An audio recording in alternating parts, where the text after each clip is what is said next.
Hi, am I on the air? Yep. Fuck. Thanks. Do I have everybody's attention now? Do I have everybody's attention now? John, I got you. John, do I have everybody's Sunday attention night. now? You put them cameras on me, then you must be willing to get that heart touch. This a must-see feeling. The news ain't good, then it must be villain. So I say a tag grounded, I don't trust these ceilings. Spread across your nose, and I'm on your ear. Highest necks on the cloud. Am I in the air? Sunday nights, prime time. I flex mine better. Voltron transform to DX Don.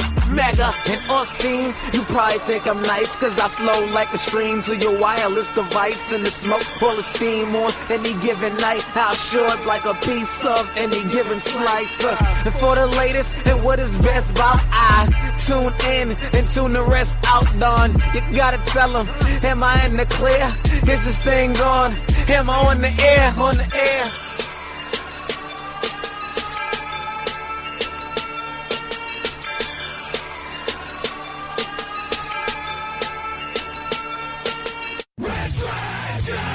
Hi, am I on the air?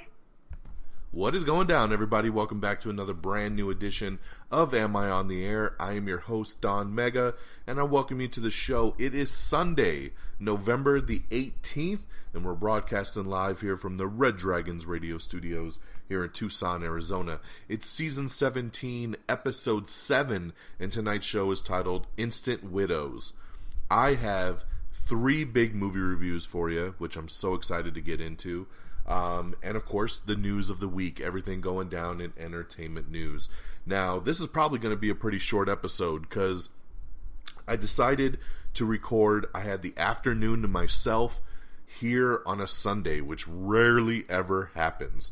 So instead of trying to find the time, normally I put out the show on Mondays. And it's hard to find the time on a Monday to get it together and put it out for you guys. So Sunday, here I am, a day early, and I got some time to myself this afternoon, and I said, you know what? Let's knock the show out, and let's get it out early for everybody. Now, last week's show, we actually did on a Tuesday, so I was actually a day late. So we got less than a week's worth of news to get through, but I really wanted to get the show done and be able to talk to you guys about 3 big movie reviews that I got going on. And then, of course, everything else that's come up in the last, 7 days or so of entertainment news. So, with all that being said, let's jump right into it and let's get this baby started with movie reviews. Now, if you're just tuning in, you've never listened to the show before, our movie reviews here are non-spoilers, so you don't have to worry about me giving away anything. I basically just give you a general, overview of what the movie is about and if you should go see it or not in a grade scale. So, I did get to see 3. I'm going to start off with The Girl in the Spider's Web. Now, this movie came out last weekend, and I wasn't able to see it because I saw The Grinch and I saw Overlord. So, three movies came out. One of them had to take the back seat, and it happened to be Girl in the Spider's Web. So, I did finally get around to seeing it, and I thought it was okay. It has some really cool moments. The story is very bloated, and they put in an element into the movie that I was like, this isn't needed. There's really no reason whatsoever to have the story go this route. You could have completely eliminated it and still basically done the same story. So it became a little far-fetched at points. Now, this is a sequel, sort of, to The Girl with the Dragon Tattoo. This comes from that series. There was 3 original books, and then they did 3 foreign films. And then a couple years ago, they did the David Fincher version with Daniel Craig and Rooney Mara, which I really, really loved. That was a great movie. They were trying to make a sequel to it, and the sequel never panned out. So director Fede Alvarez comes in, and he says, instead of doing the other 2 sequels, let's jump to the brand new book that just came out a couple years ago, The Girl in the Spider's Web, and we'll kind of fast forward and jump ahead of the story so we can semi-reboot without scrapping everything else. So they did that, and I kind of get where they were coming from trying to do that, but at the same token, jumping that far ahead of the story when the audience doesn't really know anything but Dragon Tattoo, and then expect us to understand who her family is or her relationship with the guy that's playing the Daniel Craig role. There's just so much that we've missed because they skipped over the last 2 books. So that was a little jarring at times too. Claire Foy as Lisbeth Salander, I thought she did okay. It was alright. And if you hear a toilet flush in the background, that's not me, that's my daughter. So don't worry, I'm not going while trying to record a show. Thanks a lot, baby girl. So, it's a fun little action movie. I did enjoy it. When it goes on sale on Vudu, I'll probably buy it on digital at a sale price. If you have some free time, you want to go to a matinee, I say check it out. If you're a big fan of the book series, I don't know if you're going to walk away saying this was incredible. It was good. It just was nothing more. It was a fun escape for a couple hours, and that's what I got for you on The Girl in the Spider's Web. So, out of the 5-star scale, I would give that 3 out of 5. So let's jump into 2 of our big releases of this weekend. And I already warned you all last week that if you're waiting for a review for Fantastic Beasts: The Crimes of Grindelwald, I don't have it here for you. I know that's the big release of the weekend. It is the #1 movie in the world. Yes, I get it. There's a lot of Potterheads out there. I am not one. And unlike a lot of other reviewers that just go and watch every movie because they have to, I pick and choose. I see the movies I do want to see and that I can review on the show here. So I do not have a review for Fantastic Beasts: The Crimes of Grindelwald. Our boy Friggins, who's a great listener to the show, he went and saw it and he was not thrilled. I believe he gave it a 2 out of 5. And then one of our other good friends of the show, Peeps, saw it and I think he really liked it. So he gave it a 4 out of 5, I believe. So it seems to be divisive. I think most critics, from what I see, tend to lean on the Friggin side. I've seen a lot of negative reviews surrounding it. Its Rotten Tomatoes isn't all that great. But I think diehard Harry Potter fans just kind of get blinded by that. And they just are like, ooh, it's a Harry Potter film. I loved it. And so that's that. But I'm not going to harp on that one because I did not see it. What I did see, and these are my next 2 reviews, are Widows and Instant Family. So I'm going to start with Widows. This is the big one that's directed by Steve McQueen, who did 12 Years a Slave a couple years ago, won the Oscar. This is a movie that is star-studded. You've seen the trailers. You see it's got Liam Neeson, and it's got John Bernthal, the Punisher himself, and a couple other people, and then their wives, right? So they're hitmen, and they're thieves, and they go around, they rob people, and they make a lot of money, and this is no spoiler because it's in the trailer, they die in the beginning of the movie, and they stole some money from some very bad people, and they want their money back. So it's up to the widows, the wives, and the girlfriends of these guys that died to go out and get that money back. So you have Viola Davis, who was with Liam Neeson in the movie. You have Elizabeth Debicki, who was with John Bernthal in the movie. You have Michelle Rodriguez, and then there's Carrie Coon is in this movie as well too, which I did not even know. She was the wife of one of the other people. So, and then you also have Cynthia Erivo in the movie, who is actually not a widow of one of the guys. She's somebody that just gets recruited into the crew a little bit later on to be the driver.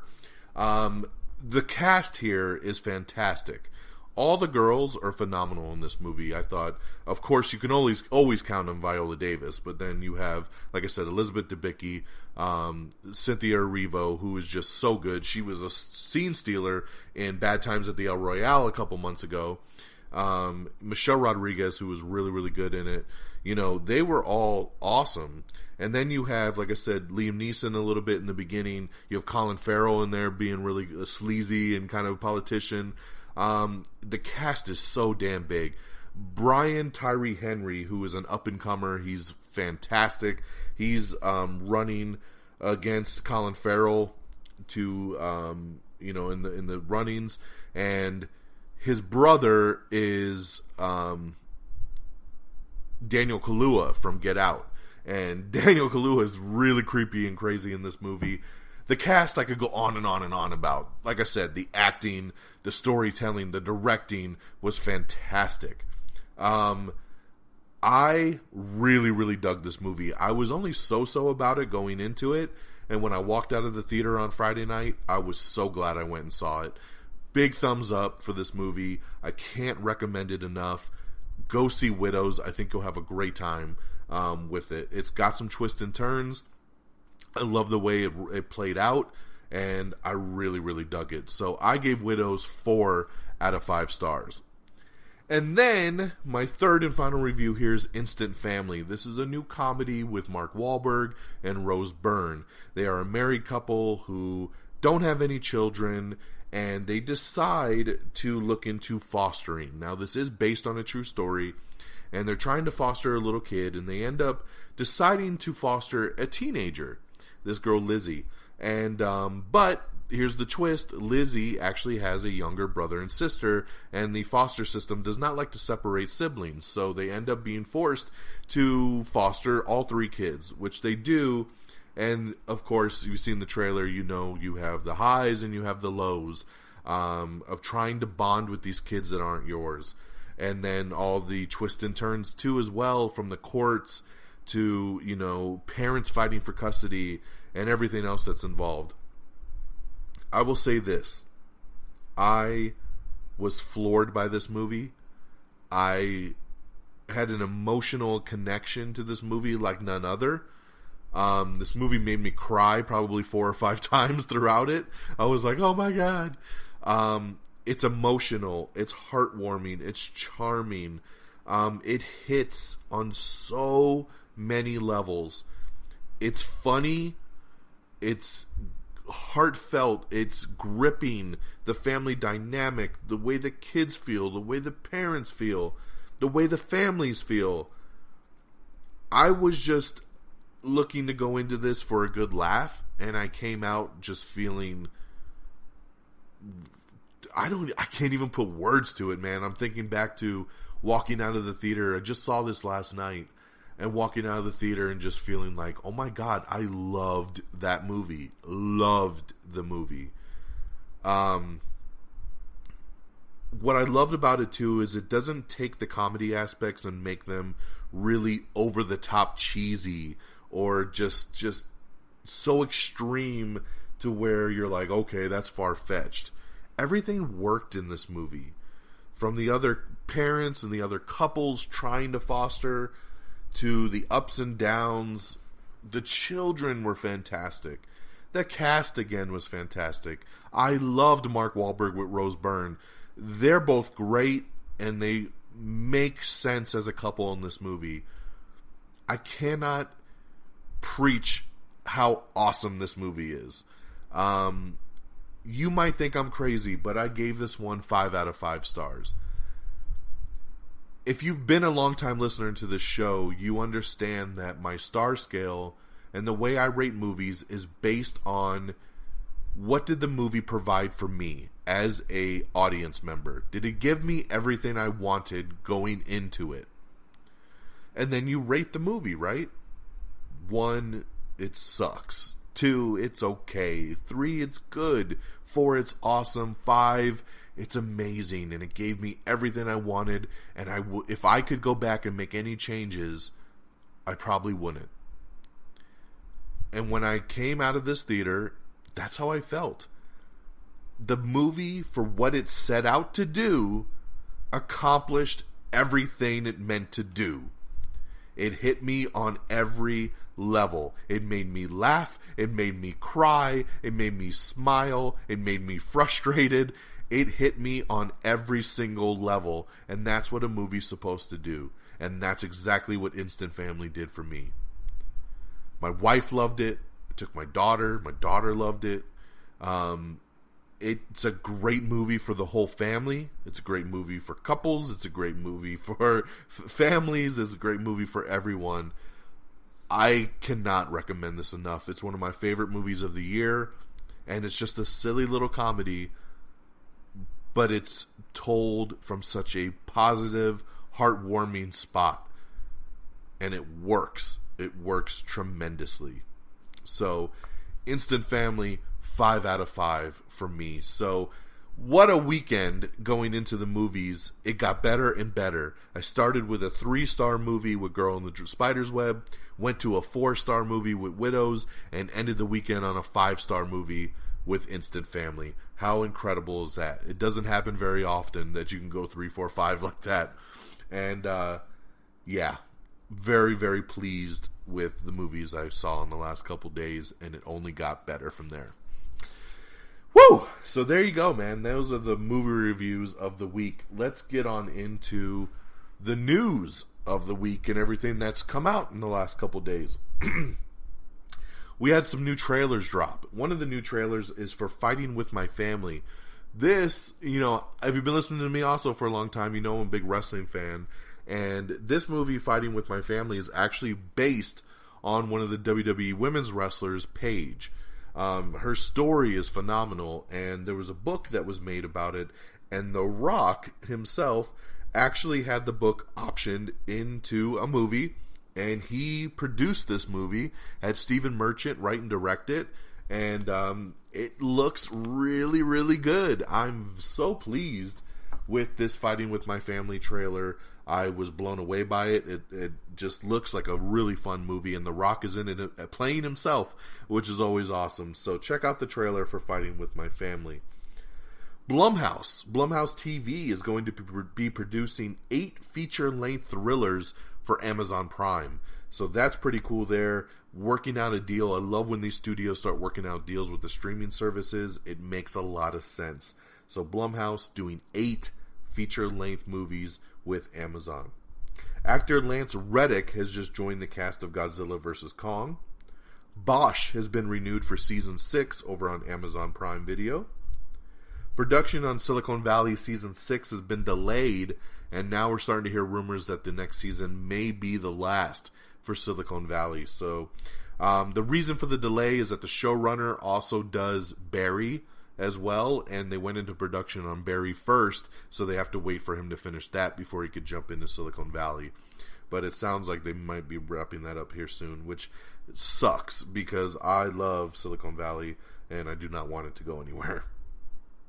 The new TV show Star Wars The Mandalorian, which is coming to the Star Wars Disney Plus streaming service, has just added Gina Carano to the roster. That's a great ad there. I love that.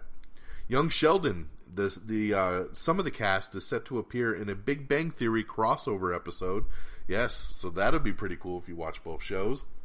The main cast has wrapped production on the Avatar sequels. So there you go. They are finally done. We are actually getting some Avatar sequels.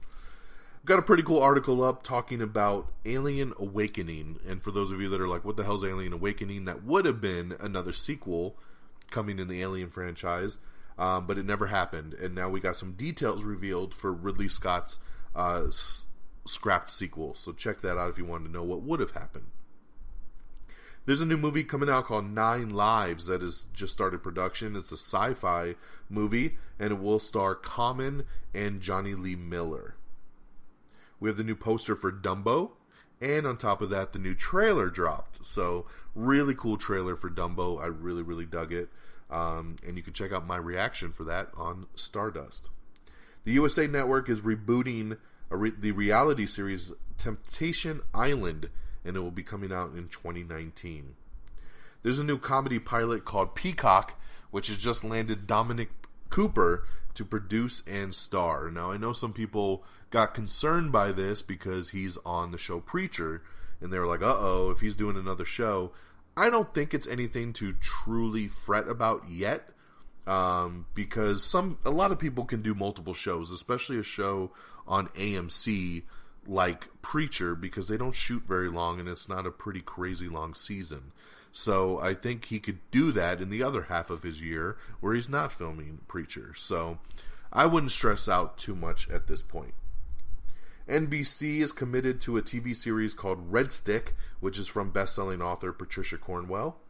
Netflix has acquired The Boy Who Harnessed the Wind. They'll be adapting that. Gotham Season 5 is set to premiere on Thursday, January 3rd, and it is the final season of Gotham, so get ready for that. The Legend of the Dark Knight, so look for that January 3rd. George R. R. Martin's Wild Cards is being set for 2 shows over on Hulu. I'm down with it, man, like for sure. I love when Hulu does exclusive stuff like this, and this Wild Cards, man, seems pretty crazy, so I'm on board. I don't know why it needs 2 shows, but hey, let's do it. Interrogation. CBS streaming service, All Access, has just greenlit a non-linear true crime series, so that'll be coming soon. Kiersey Clemons is set to star in the Lauren Simmons biopic film. Legendary Pictures is developing Black Hammer, which is a comic series, and they're looking to actually do film and television on Black Hammer, so that is pretty cool there. And I know my boy Friggins said that Black Hammer is really tight, so that makes me even more excited. Hulu's Veronica Mars revival has just added Clifton Collins Jr. and Isabella Vidovic to the cast.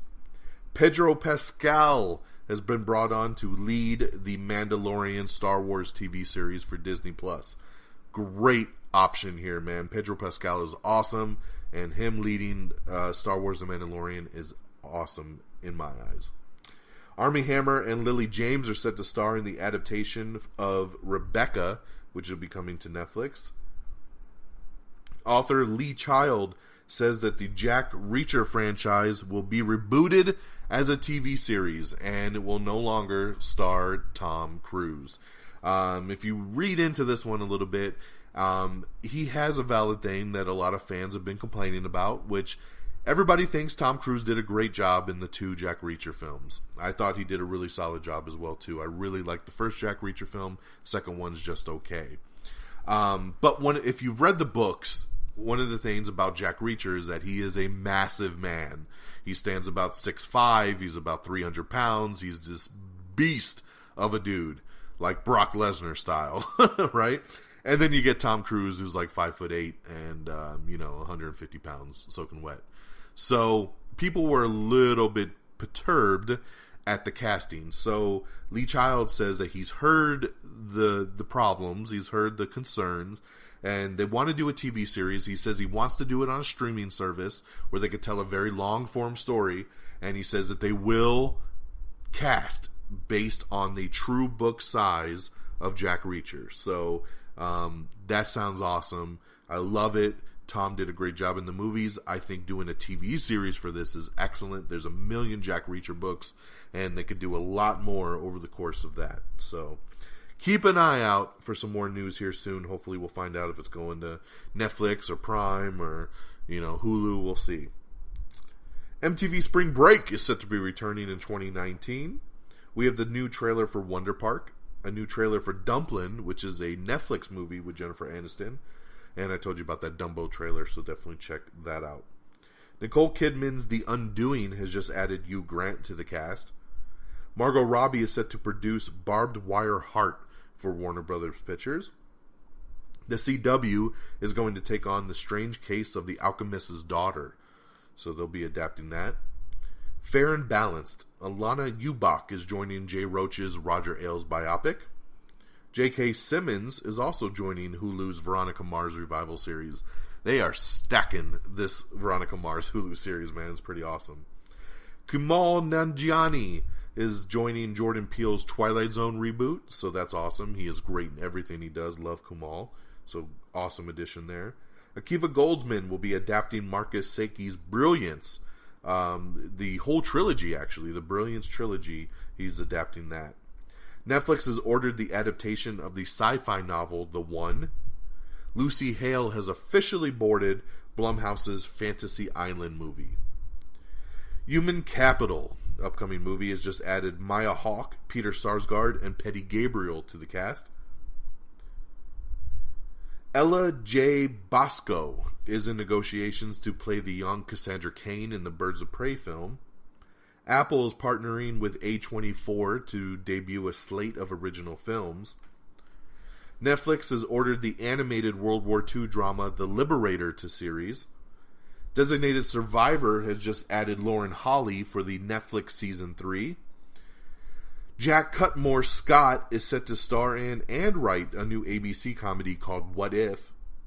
The Bachelor is set for a January premiere over on ABC. The Good Cop has been canceled over on Netflix after just one season. Drunk History and Corporate are getting January return dates over on Comedy Central. We got some pretty cool new Aquaman posters that debuted this week. Check them out on our Instagram. Go to Instagram, just follow Am I on the Air. Marvel's Agents of S.H.I.E.L.D. has been renewed for Season 7 already over on ABC. This is fantastic news. Season 6 hasn't even come out yet, and they're already renewing for Season 7, which is just fantastic. I love it. Love Agents of S.H.I.E.L.D. Can't wait for its return next year. Ezra Miller offers up a brief update on the Flash movie. He says, I know it's taking forever. I know it seems like a long time. But he says, just like Barry Allen in the comic books, he arrives late, but he always makes a big impact. So he says it's still happening, and they're working on an awesome script. So glad to hear that movement is still going. Check out this interesting piece of casting. I'm still not sure how I feel about it.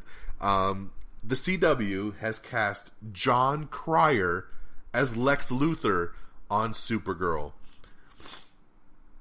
Jon Cryer as Lex Luthor on Supergirl. Now, I like Jon Cryer.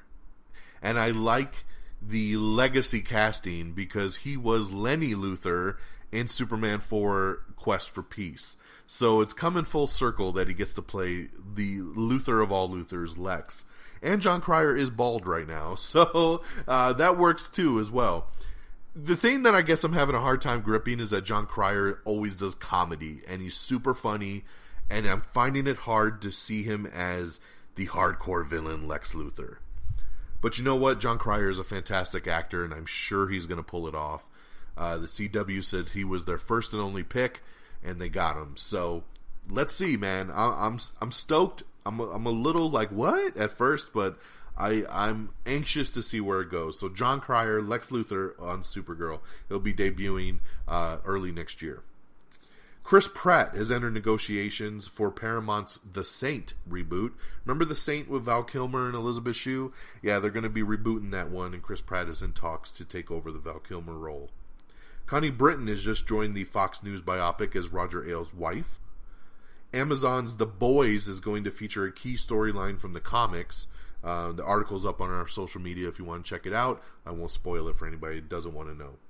R.L. Stein's Fear Street adaptations are still moving forward over on Fox. So Fox still looking to adapt the Fear Street series. DC Universe's Swamp Thing has officially started production. It's happening, people. Noah Hawley's cult crime drama Piety has been picked up over at FX. The Roger Ailes biopic has also added Elizabeth Rome and Spencer Garrett to the cast. Amazon Prime Video, Everything Coming and Going in December has been released, so check that out and see if something's coming that you're looking forward to. Elizabeth Banks is set to develop a science fair documentary into a movie. Eddie Shanker says that they're developing a Devil May Cry, the video game, but they're going to be doing it as an animated series, so very interesting there. I would love to see Devil May Cry live action. It sucks it's animated, but hey, at least we're getting some sort of adaptation. Pet Sematary director Mary Lambert is set to helm a frightening mermaid thriller. Ooh. There will be a Legends of Tomorrow cameo in the upcoming Elseworlds crossover, so it won't be completely left out. DC Universe, going back to them, now one of the big things that's getting people to sign up is Young Justice Outsiders. And DC Universe has announced the premiere date, which will be January 4th. That's right. So right now we only have Titans as a new series, which I am loving. I just watched the Jason Todd episode last night. It was great to see two Robins running around. But next up will be DC Universe's Young Justice Outsiders, which will hit the streaming service on January 4th.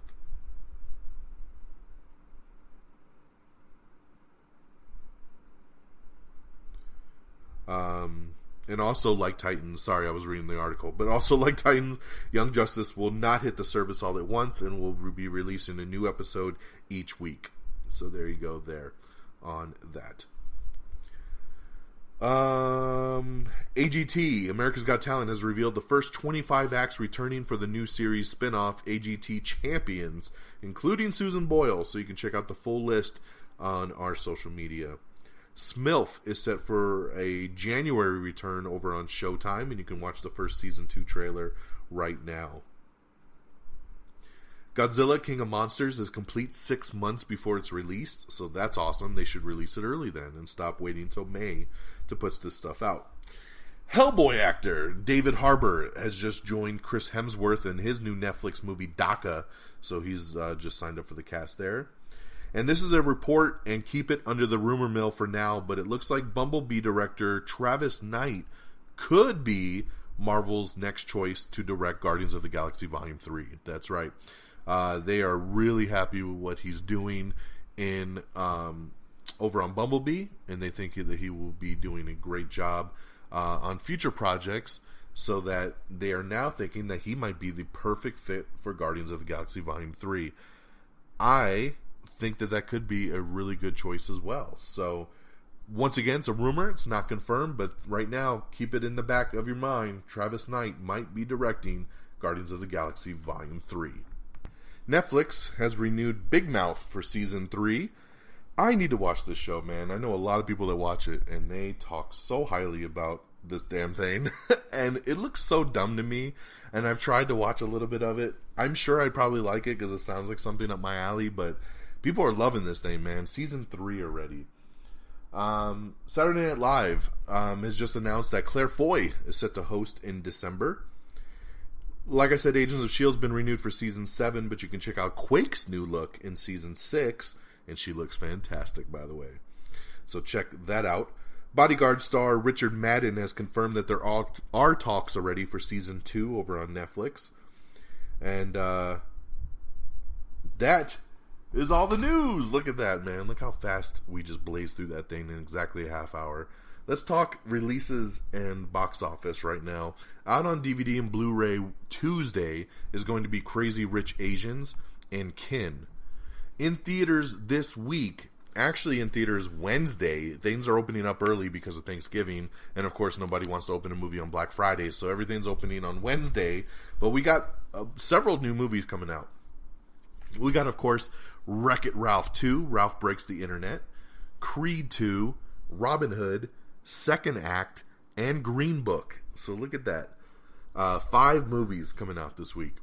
Now, I will definitely be seeing Ralph Breaks the Internet with my daughter. We're so excited to see Wreck-It Ralph 2. She is a big fan of the first movie, and so am I. Wreck-It Ralph's probably my favorite Disney movie, so I can't wait to see the sequel.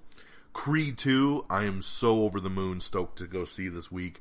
That is my go-to this week for sure.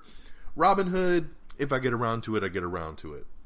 Second Act is something I'll see when it comes out on Netflix, and I'm not sold on Green Book. So, so that's where I am on those. But yeah, next show, hopefully we'll be able to talk Creed 2 and Wreck-It Ralph 2. Let's talk box office. Coming in number 10 is Burn the Stage, the movie, which made $2.3 million. Number 9 is The Girl in the Spider's Web with $2.5 million. Number 8's Overlord with $3.8 million. Number 7's A Star is Born with $4.3. Number 6 is The Nutcracker in the Four Realms with $4.7.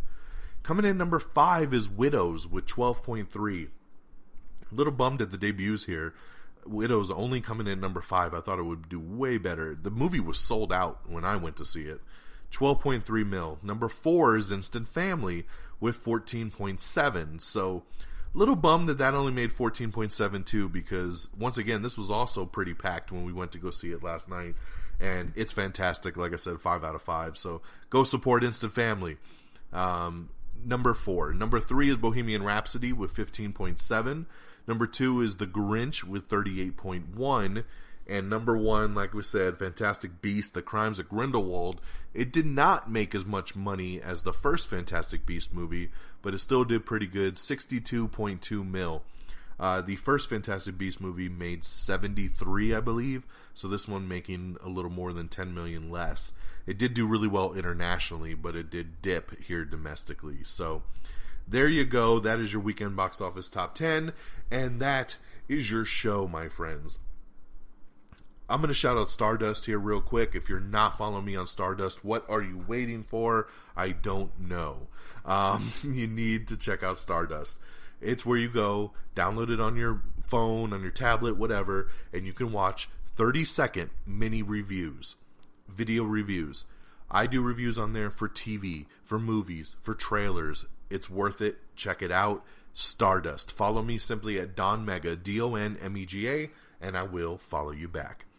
Our webpage is, of course, amiontheair.com. So www.amiontheair.com, and bookmark that right there for our official webpage. We are on Facebook, so please like our page at facebook.com/amiontheair. We're on Twitter, so follow us at simply amiontheair. You can follow me directly on Twitter at DXDonMega. We are available on iTunes, so if Apple's your thing, go ahead and download, rate, and subscribe to our Apple's iTunes feed. If that's not your thing, we're available on Spotify. We're available on iHeartRadio. We're available on Google Podcasts, Google Play Music, Stitcher, Spreaker, TuneIn. We are on all the major podcast forums for sure. And, of course, Instagram. So follow us on Instagram, like I said, at Am I On The Air. And our great affiliates over at reddragonsradio.com. Red Dragons Radio is a hub that plays multiple podcasts, and our show is always on demand there. So check out our show on Red Dragons Radio and see what else you like over on the podcast network. You can follow them on Twitter at Red Dragons Radio as well. Thank you, everybody, for tuning in on this Sunday, November the 18th. Thank you for getting through the week's worth of news with me. 3 big movie reviews. I hope you all go out and enjoy some cinema. And, yeah, that'll do it for me, man. Have a great week. Take care of yourselves and each other. Have an awesome Thanksgiving, by the way, because I won't talk to you till after then. So have a great Thanksgiving with your friends and family. Celebrate, give thanks. Have a safe Black Friday. Have a safe shopping weekend. And until next time, y'all. Peace! Bye, everybody. Red Dragon! Red Dragon.